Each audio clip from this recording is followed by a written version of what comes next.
Bon. N. Où est-ce que N se cache? Ah, là-bas. Ok. Ah. C'est pour tourner à côté. Qui a un TP là? N. Est-ce qu'on va de nouveau avoir une tasse flottante? Je pense pas. Where are they going? They mentioned a mage and a name? So, Mr. Varka, are you acquainted with this Nicole? Or should I call her Mage N? Ah, not really. We've never met, though she has come up in conversation. From what I've gathered, Alice kinda took Nicole under her wing. Taught her how to speak in a more ladylike fashion, that kind of thing. Huh. Hard to imagine Alice as an etiquette coach. Yeah. Alice is a larger-than-life personality, I'll give you that. But then again, that's why she's able to draw such an eclectic mix of people into her inner circle. If I remember correctly, being an interesting person is actually one of her main entry requirements. So, if you ever wanted to join the HEXENCIRCEL, I'm sure you'd both be eligible to apply. Hey! Don't go around making promises on Alice's behalf. I wouldn't dare. I'm just trying to paint a picture of the HEXENCIRCEL for you. Okay, sure. Anyway, since none of us have ever met Nicole, how are we supposed to find her? We can't just go up to every woman in sight and ask, "Hey, are you Nicole?" Maybe something she's wearing will give it away? Like, a windbloom pinned to her chest or something. Wait a minute. Alice never said Nicole was from Mondstadt. Oh, true. Je me souviens que chaque sorcière possédait sa propre tasse. That would be this young lady, then?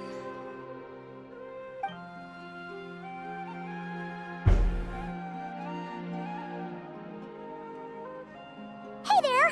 Sorry to disturb you, but are you Miss Nicole? Varka, Knight of Boreas of the Knights of Favonius.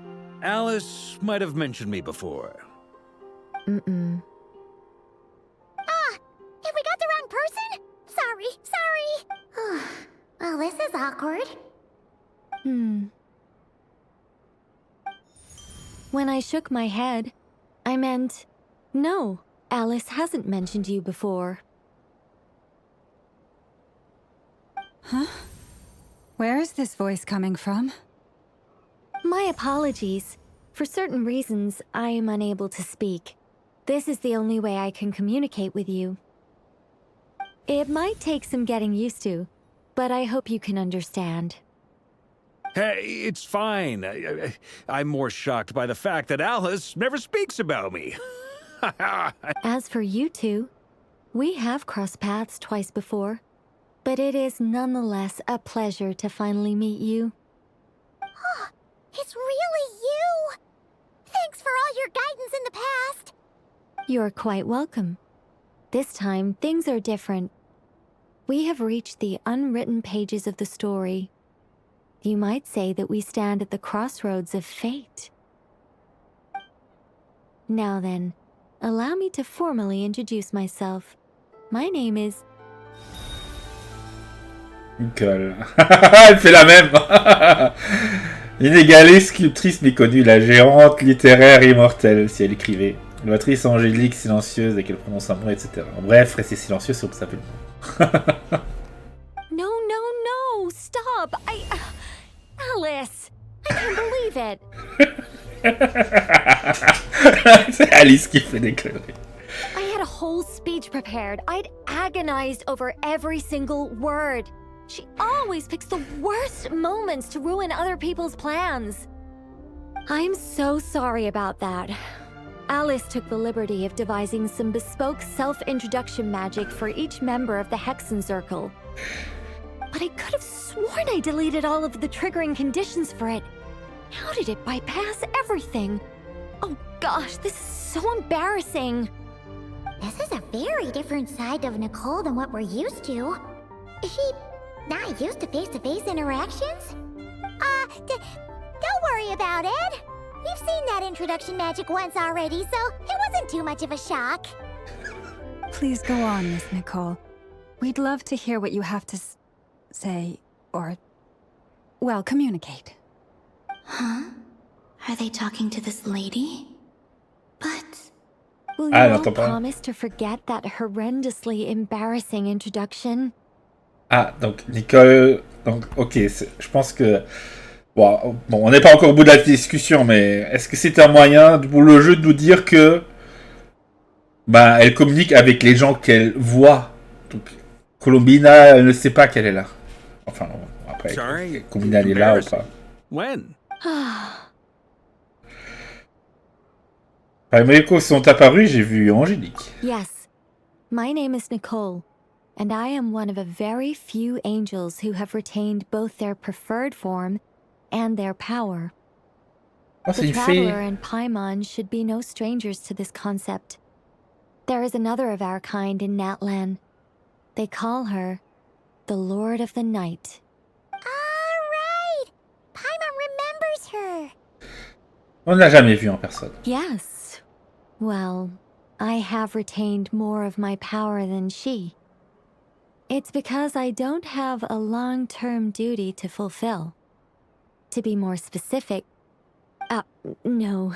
We'll be here all day if I get into the specifics. Moving on. If I'm not mistaken, you are here because you wish to learn how one might reach the moon beyond the sky. That's right.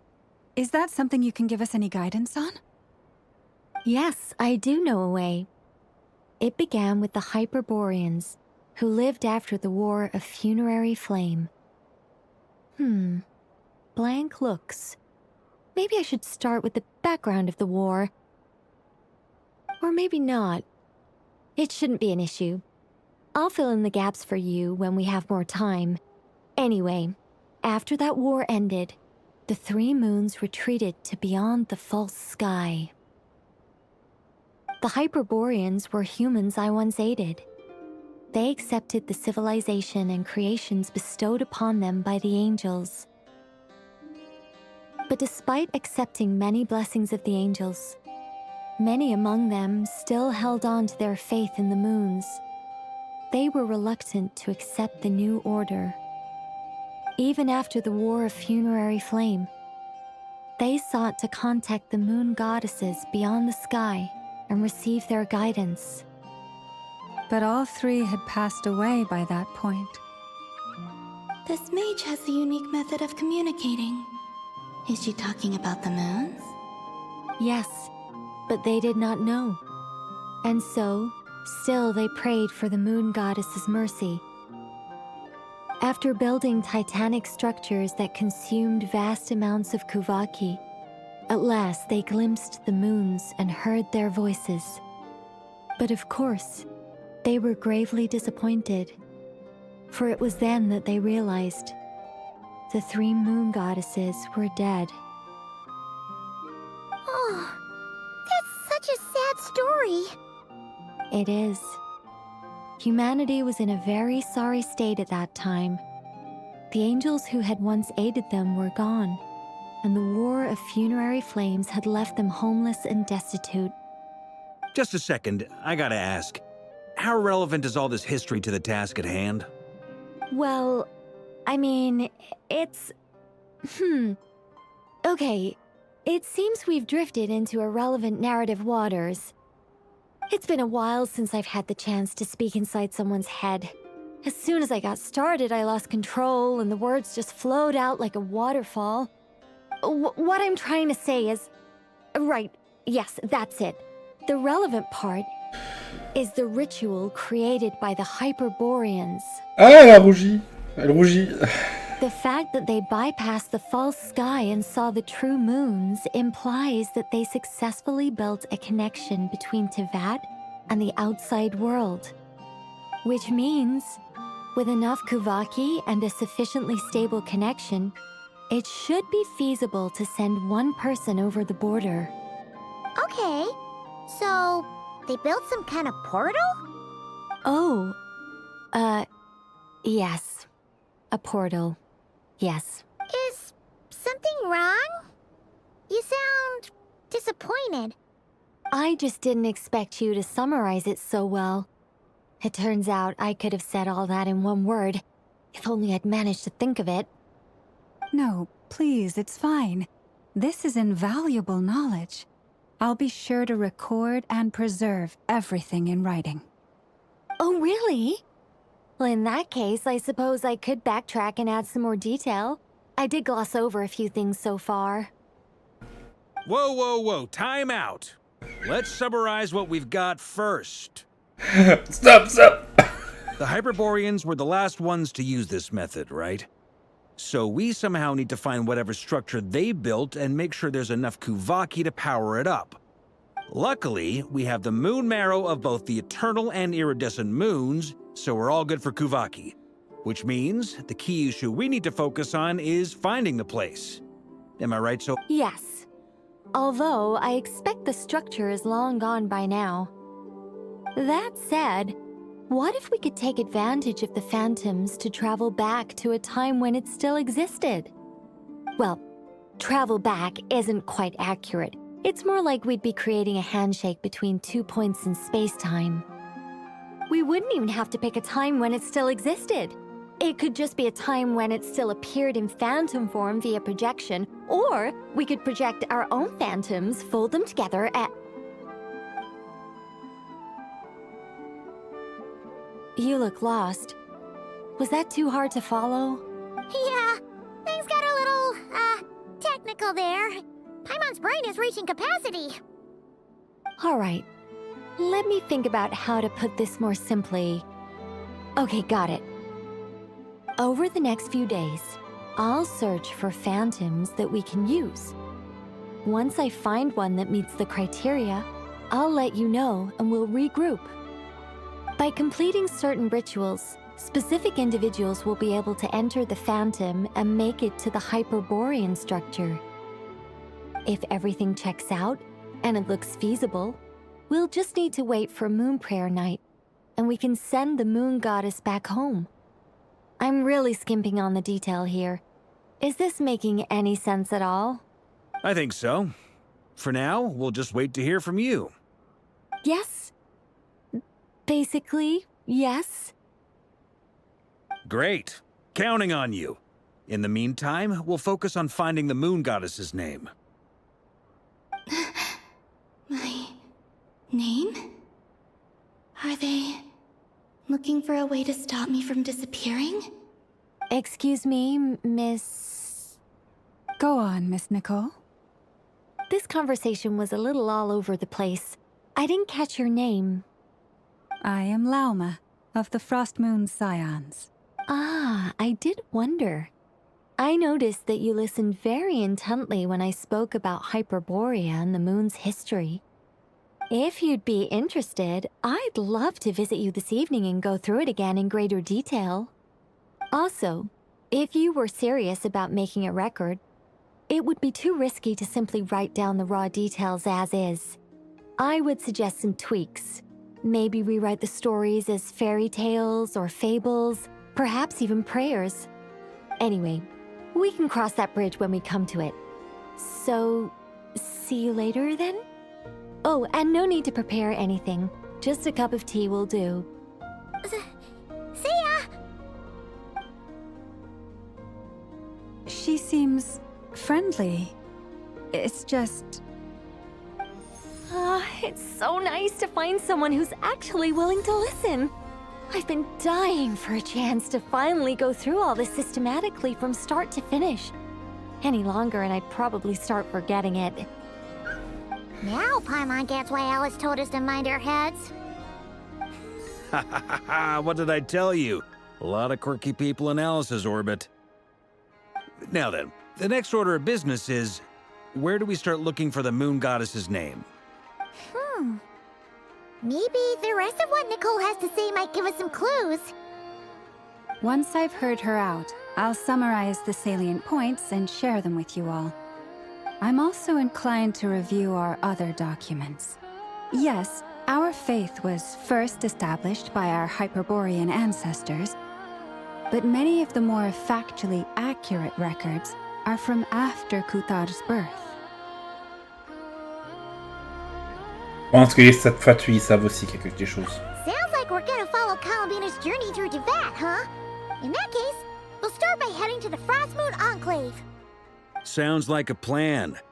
Take this with you. I'll see about getting in touch with the Fatui. It'll probably just be Arlecchino and Sandroni again. They're the only ones who would want to help. Thank you, Mr. Varka. Don't mention it. Honestly, I'm more comfortable dealing with the Fatui than prying into the details of a young lady's childhood. Catch you later. I should follow them, just in case there's some way that I can help. Bon, bah, enclave de Givre-Lune, c'est juste à côté. Hein. Nicole, c'est marrant. Ouais, donc... J'avais éventuellement la théorie qu'elle ressemblait peut-être à quelqu'un qu'on avait vu dans les souvenirs de Réré, mais non. C'est garanti, c'est non. Bon.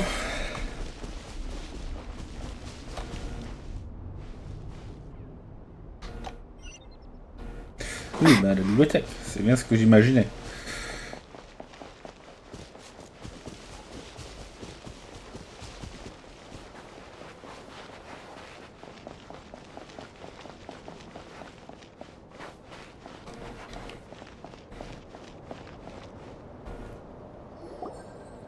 A while ago, I took the time to organize all documents in our possession that pertain to Kutar. What you see here is the material I consider reliable. Hmm? You're saying there's unreliable material too? Yes. Most of the information we have was transmitted through an oral tradition. Inevitably, some of her stories were mythologized and deified over the years through countless retellings. That's why I organized them into reliable and unreliable. There's no sense seeking answers in history unless we can ensure the veracity of the historical record. Ouais. Makes sense. Alright, let's take a look through. Carré concis, ça aurait été une façon de décrire la façon dont ces annales historiques ont été écrites. C'est comme sèche et ennuyeuse. Comme l'on m'a ramené le contenu par cœur, vous avez du mal à trouver de nouvelles informations. Almost all these records refer to Kutar instead of Columbina. Although neither of those is her real name. Paimon's not sure what point she's trying to make. What we can gather from these records is that the Frost Moon Scions worshipped her as a god, placing impossible expectations upon her. I cannot fault them for their earnest faith, but for all their devotion, worshipping her day in, day out changed nothing. I imagine that none of it resonated with Columbina. It wouldn't surprise me if, even back then, she had already begun to reject the name Kutar and everything it represented. Lama speaks the truth. When I heard them call upon Kutar with hope and expectation in their voices, they may as well have been calling upon somebody else.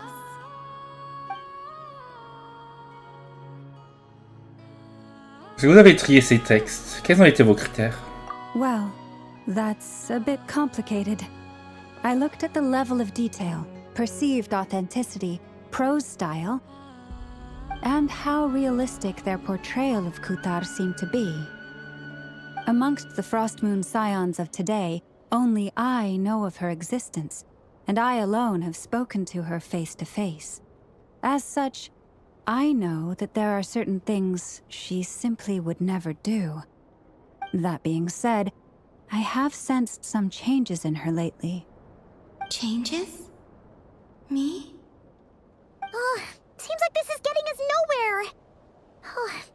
For what it's worth, why don't we check the unreliable sources too? Sure.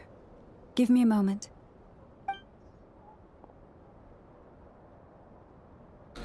Beaucoup de livres. Exerting but a fraction of her divine might, Kutar sheared a great mass from the snow-capped mountain and cast it into the sea, upon whose surface shone the mirror image of the moon. Thus was formed the island of Hisi. Yeah, right. That doesn't even begin to pass the sniff test. The 3 moons are not but lies through and through. Only one moon has ever shone for us, and Kutar is her name. C'est très subjectif. On a une chose similaire à Natlan. The vast majority of ancient texts are filled with fanciful tales like these. I trust you understand my criteria a little better now. Kutar Ouais. did not speak, merely gazing into the distance in silence. And where her gaze landed, this was her prophecy. Clearly, whoever wrote this text never even met Kutar. Otherwise, they'd know that her eyes are always closed. What about you, traveler? What are you reading? On dirait un recueil d'anecdotes. Come on, let Paimon see. The child wished to build a wooden nest with which to shield a fledgling bird from the cold. But being so young and lacking in strength, the child could not snap the branches from the trees. Kutar was passing by. Upon seeing the child, she summoned forth a Kuhenki, who built a beautiful nest for the child. I remember that. Not knowing the meaning of Kutar's divine intervention, the child dared not to respond, and thus ran home to call their parents. But Kutar was gone. The moon chanter declared the event a miracle and took the nest as a relic, placing it on high for all to see. The child was named as one favored by the goddess, and was greatly respected amongst the people. Yet, no further miracles were bestowed, and this matter was forgotten in but a few years. Huh. Any thoughts after reading that? Si c'est vrai, elle devait se sentir seule. Yeah. Columbina probably just wanted to join the kid in making nests. Ah. I'd originally considered this a fabrication, because Kutar did not perform any similar actions in subsequent records.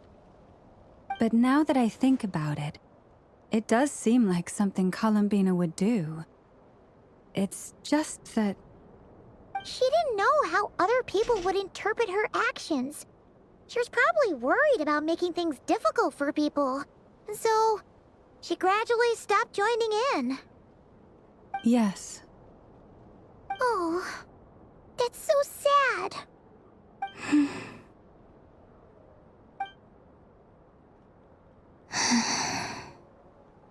And now, I can make no such gestures of warmth, even if I want to.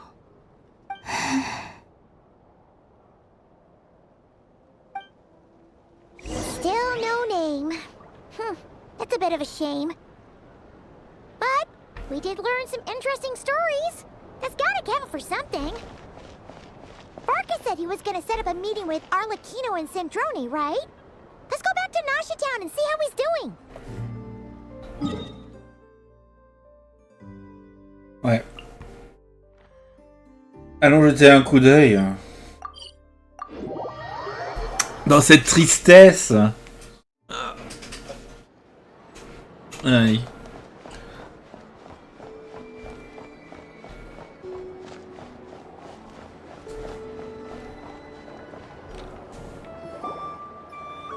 Let's see. There's Barca. Oh, and it's Durin and Albedo too. Quelle coïncidence, on se croise. This is pretty much the same place we bumped into each other last time. I convinced them to stick around a little longer. We were all waiting on people, so I figured having a little company would help pass the time. Ah, so you've been waiting for us? Does this mean that you've already arranged things with the Fatui? Sure does. Now you're back, we can go meet up with them together. How'd your investigation at the Frost Moon Enclave go?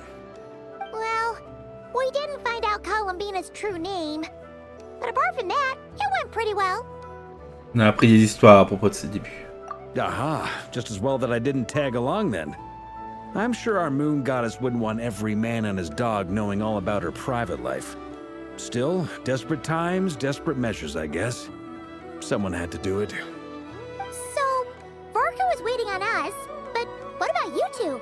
Are you waiting for Alice? Oh no, we already met with her. Alice, elle a pas perdu de temps. We discussed that experiment I mentioned to you last time. Oh, and she also handed me this communication device. Ça me dit quelque chose. That's right. I understand she informed you about the relationship between the phantom phenomena and Tevat's borders, yes? She wants me to help her with some more experiments on that front. She said that she'll contact me through this device with more information. Ah, I see. Following instructions and making observations. Pretty common research method. Takes me right back to Albedo's lab. Wait, then who exactly are you meeting? Someone you know. Albedo's met him too. But I don't think Miss Lauma or the Grand Master have been introduced. Introductions are overrated, especially in cases like this. It's you! So, it's not like the academia has prohibitions against going abroad. Also, I applied for leave. I've been writing to Hat Guy since obtaining a human form. I've already brought him up to speed on everything that's been going on in Nodcry. Hat guy? Turns out, I actually have heard that name before. Oh? Then why did you react the same way I did? I only knew the name, not the fella. But since we're all here, let's do some introductions for what it's worth. I'm Varka, Grand Master of the Knights of Favonius. Lauma, Moon Chanter of the Frost Moon Scions. And I'm a Drioche from the Vahumana Darshan of the Sumero Academia. Hat guy. Le type au chapeau. Il est drioche du Vahumana maintenant. Good to see you again, Mr. Guy. I believe we last saw each other on the boat right here. Mr. Guy. C'est dans ce même bateau. Ils sont venus ensemble. Mind you, the only reason I came here is because there's someone I want to look into. Who's that? The Doctor, also known as Dottore, second of the Fatui Harbingers. Évidemment. From the tone of your voice, it sounds like there's bad blood between you. I was reviewing our archives and noticed that a lot of information about him was missing. Left a bad taste in my mouth. That's all there is to Dottore, or Zondique, as he was then known. Once studied at the Academia, but he got kicked out before he could graduate. Zondique. Peut-être ce nom auparavant de l'héroïne, quand le roi Ibis a parlé de cet étudiant, c'était Dottore. Ah ah oui. Ah oui, ok. Pas étonnant que le roi Ibis, il s'est dit, il a bien, il s'est pas trompé, hein. So the Harbinger's #2 man is a college dropout? How embarrassing for them. Last we heard, he was planning something. We actually heard that a few times before, even coming to Nodcry. But we haven't seen a trace of him since we got here. He only appears when something interests him. For all we know, he might have left already. But the fact he did something here at all is worth noting. It'll fill a couple extra lines in his file. Why does it sound less like a file you're writing and more like a criminal record? Anyway, we were just about to meet 2 of the other Harbingers. Want to come along? You might learn a thing or two about him there. Sure. Oh. Even though they're Harbingers, well, they're old acquaintances of ours, so, you know, when you talk to them, try to be... I got it. The Frost Moon Scions' relations with the Fatui remain tense. Forgive me if I do not attend. In that case, we'll continue assisting Miss Alice with her experiments. Good stuff. Everyone's having a fruitful time. All right, we better get going. I'll lead the way.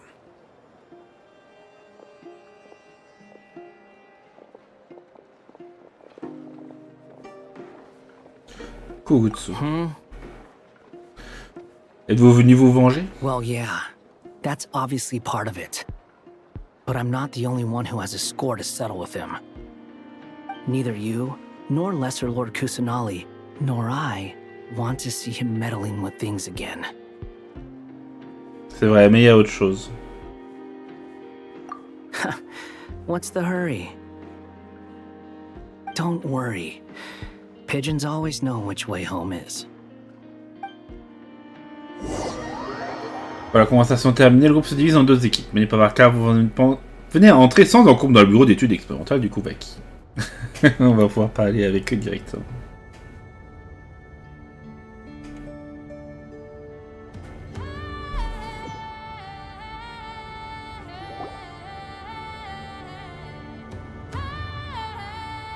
You made it. Who is this? A scholar from Sumeru. They call him Hat Guy. He's an old friend of the Travelers. Wait, this is the academia representative you wrote about? He doesn't exactly look the part. I believe this will prove my identity. You'll notice it bears the seal of the Sanctuary of Surasthana. Well, what do you know? So it does. All right then. My mistake. It's fine. I expected as much. What?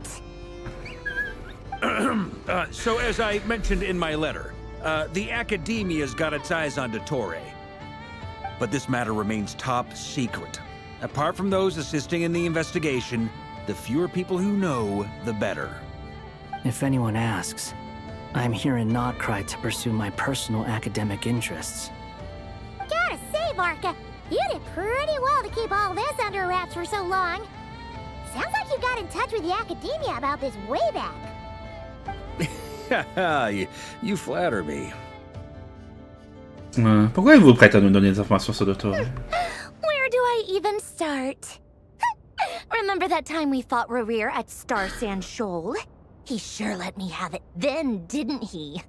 I'll bet Dottore had that all sketched out, with me as his convenient little pawn. He could not care less about us if he tried, but hey! The feeling's mutual. Does Dottore really strike you as the sort who values his relationships with his colleagues? Fair point. Definitely not. Which is why I always keep my guard up whenever he starts making suspicious moves. To that extent, our motivations align. On top of which, I consider you trustworthy people. Now, back on topic. In the wake of the Reikir of Solnari episode, Sandrone and I grew suspicious about Dottore's complete inaction during the entire affair. So we tried to find out what he'd been up to, but unfortunately to no avail. He never lets anyone in on his plans. The more he cares about something, the more secretive he gets. Indeed. Perhaps he believes that by keeping a low profile, he can avoid trouble. But that trick isn't going to work on his colleagues. Yeah, I mean, he's been researching the ancient moon's remnants. And he's been trying to get his paws on the moon marrows. Only an idiot would believe he doesn't have something more planned. With this in mind, I returned to Snezhnaya and relayed my thoughts to Her Majesty the Tsaritsa, entreating her to have him recalled. That's pretty direct. Did the Tsaritsa agree? Yes. I made it abundantly clear that the Fatui's business in Notcry is almost concluded, and we do not need 3 harbingers in this territory. Her Majesty concurred. Accordingly, Dottore has returned at her orders. I imagine he is continuing with experiments, which no one besides he would ever have any interest in. Common sense might mean nothing to him, but he's not stupid. He knows that no good can come from opposing the Tsaritsa.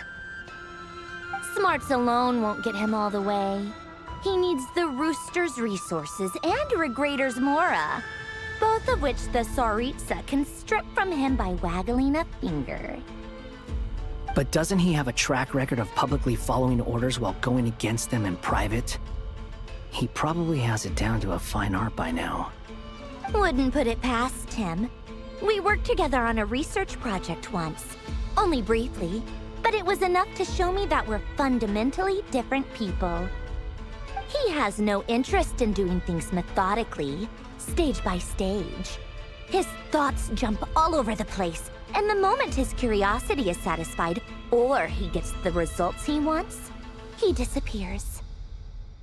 The only similarity we share is that, once we set our minds on doing something, we will see it done, whatever it takes. Oh, we definitely saw some of that in your battle with Rerir. You got so competitive. Ugh, do not remind me. Then I believe we all concur. Dottore will not simply give up. Ouais. Fantastic. Now this is turning into a whole day of unpleasant memories. Ugh. Are you talking about the moon marrow stuff? He also strikes me as the kind of person to disregard experimental regulations, ruin all the equipment, and go way over budget. Then leave the first person he can find to deal with the fallout. Exactly. This one time, he was running some high-temperature experiment and the substance exploded. But does he care? No. He orders his subordinates to open the device so he can observe the results, which causes the gas inside to leak out. That gas was poisonous. If I hadn't been there, who knows how many people might have died. And after all that, he left while I was still cleaning up after his mess. What a waste of time, he said. Waste of time? The nerve! He wasted my time! You've been bottling that up for a while, huh? Hat guy, I must say, you seem awfully familiar with internal Fatui affairs. Especially when it comes to Dottore. Ah, c'était pas... Ça m'étonne pas que quelqu'un a l'esprit aussi aiguisé qu'à l'Equino, surtout qui travaille dans le renseignement, se douterait de quelque chose. Thank you, Lady Harbingers, for providing such valuable information. I have no other questions for now, so I'll be on my way. Il se barre. What? You're just gonna leave? You're welcome to join if you want. Just when Paimon thought he'd finally mellowed out. He makes quite the impression. I'll say. I've met tons of headstrong people, but not many of them would join me in bad-mouthing Dottore. Anyway, back to the main agenda. Barca, you said that Columbina has gone missing? Or rather, disappeared. Yeah. We're working on building a connection between her and this world. The simplest method is to find out her real name. I've actually asked her that question before, but she said she didn't know.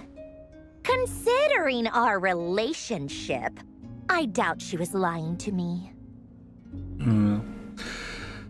Pouvez-vous donner un pseudonyme? Que faisait-elle chez les Fatui? As far as I recall, she was never dispatched by Her Majesty to claim a gnosis or anything like that. The Tsaritsa's plans had long contained a place specifically for her. I always thought that was weird. What could she do that the rest of us couldn't? Knowing what we do now, it's probably something related to Kavaki, right? More than likely. When she first arrived, Columbina would often go to Her Majesty and ask when she could start the task assigned to her. But Her Majesty always gave the same reply. The time has not yet come. So she spent her days in Snezhnaya doing basically nothing. The Tsaritsa has summoned a beautiful blind maiden to be a harbinger, giving her the third seat by virtue only of her enchanting voice.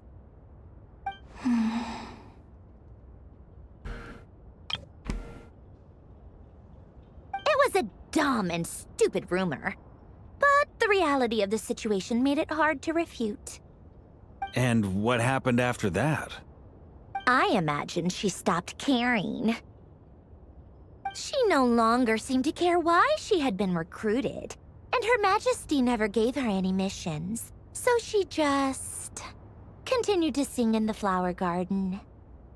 For my part, I was busy. So busy, in fact, that watching someone be that idol had me fuming.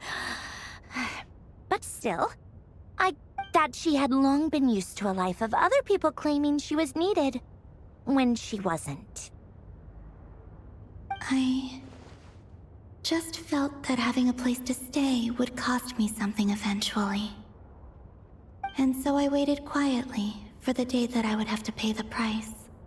And on the other end of that spectrum, you had me. Someone once told me that I had the lousiest work and the toughest luck. That's a good way of putting it. I forget who said it, but those words have always stuck with me. C'est ce que dirait Kugutsu. Pas étonnant qu'il l'ait oublié. But you've done your job exceptionally well all this time. Because at heart, you are a conscientious person. Merci de nous avoir raconté tout ça. What is it? Something come to mind? Non. C'est juste que j'ai d'autant plus envie de connaître son véritable nom maintenant. Je veux le crier sur tous les toits pour qu'elle l'entende. That makes sense.